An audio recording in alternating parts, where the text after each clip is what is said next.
They built on the wrong ground.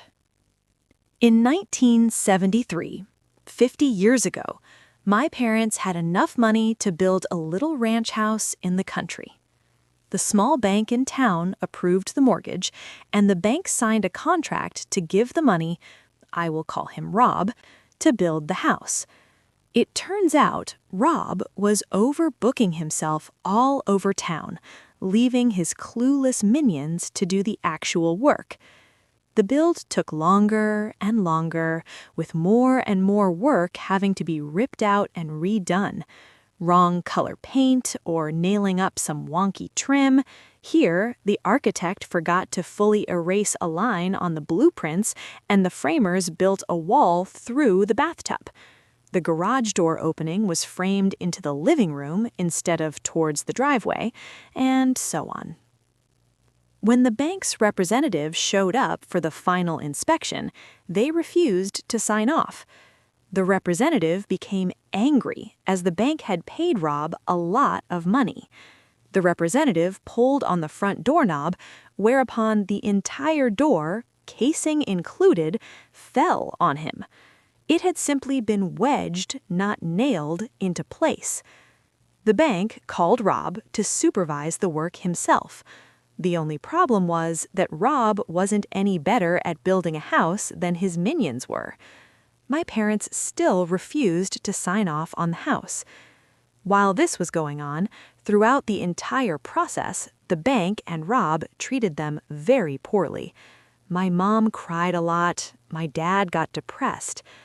Finally, the bank threatened my parents with foreclosure, and Rob threatened to sue my parents for breach of contract because the bank refused to pay him any more money.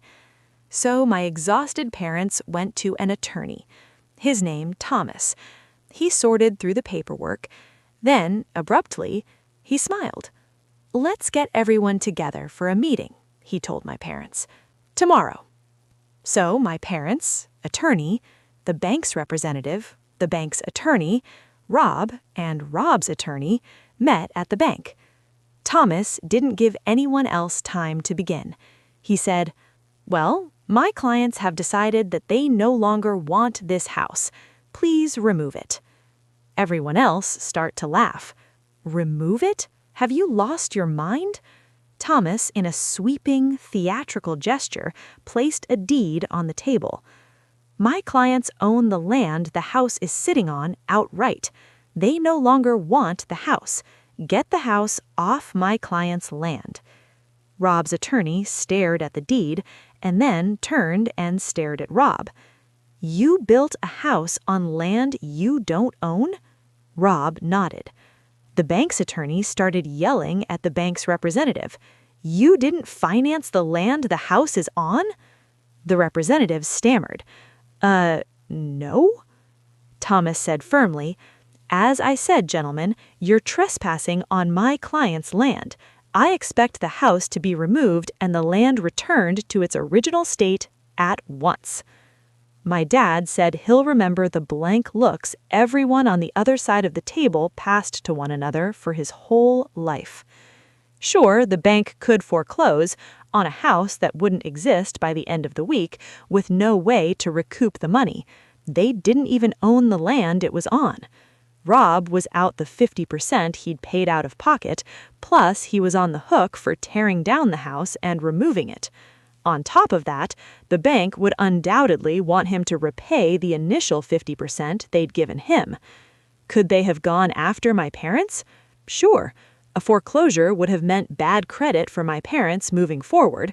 They might lose their down payment, but to sign off on the house in its condition at that time would have meant thousands and thousands of dollars in cash to replace or repair everything. The bank knew my parents didn't have that kind of money. They're the ones who approved the mortgage. The tables turned. Suddenly, it was all such a misunderstanding, and the bank and Rob couldn't do enough for them. The house was brought in line with the original blueprints and specifications immediately, at no extra cost to my parents, but at considerable cost to Rob. My parents signed the mortgage, Rob got the rest of his money, the bank's representative was fired, And Thomas, attorney extraordinaire, got a stinging tale of triumph to recall to fellow attorneys for the rest of his life. All the time by clueless people? Is this really that unique? I guess we should be glad it is. Some people cheat because they think the rules are optional. They believe pressure will make others fold, that silence means consent. But not every gamble ends the way they expect. This next story is about someone who thought they held all the cards and learned, too late, what happens when the bluff is called. They thought I would fold. I was renting a small storefront on the edge of town. Nothing fancy, just enough space to run my business and keep the lights on. The landlord seemed friendly at first. He talked fast, smiled often, and always reminded me how lucky I was to get the place below market rate. I didn't realize then that below market rate was just bait. 6 months in, the problems started. The heating stopped working in winter, the ceiling leaked whenever it rained, electrical outlets sparked when too many lights were on. Every time I called, he said the same thing. It's old construction. Repairs take time. Be patient. Then one morning, I arrived to find a notice taped to my door. A rent increase, effective immediately. I called him. He laughed and said the property taxes had gone up, that if I didn't like it, I could leave. He knew I was invested. He knew moving would cost me money. He knew I couldn't afford downtime. Or so he thought. I asked for documentation. He said there wasn't any, that this was how business works. That was the moment I stopped being polite.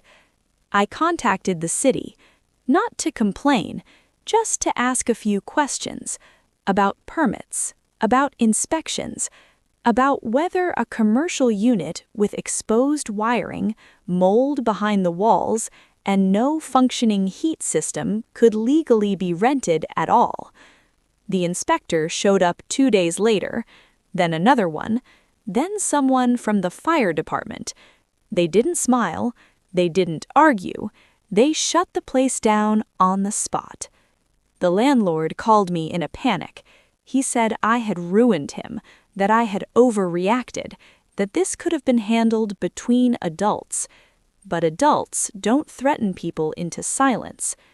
It turned out he had never registered the building properly, never updated the electrical system, never paid the taxes he claimed had increased, and worst of all, he had been collecting commercial rent on a property zoned for residential use only. The fines were immediate. The penalties were brutal. He had to refund months of rent, pay for emergency repairs, cover relocation costs for tenants, and because the city froze his assets during the investigation, he couldn't sell the building, he couldn't borrow against it, he couldn't escape it.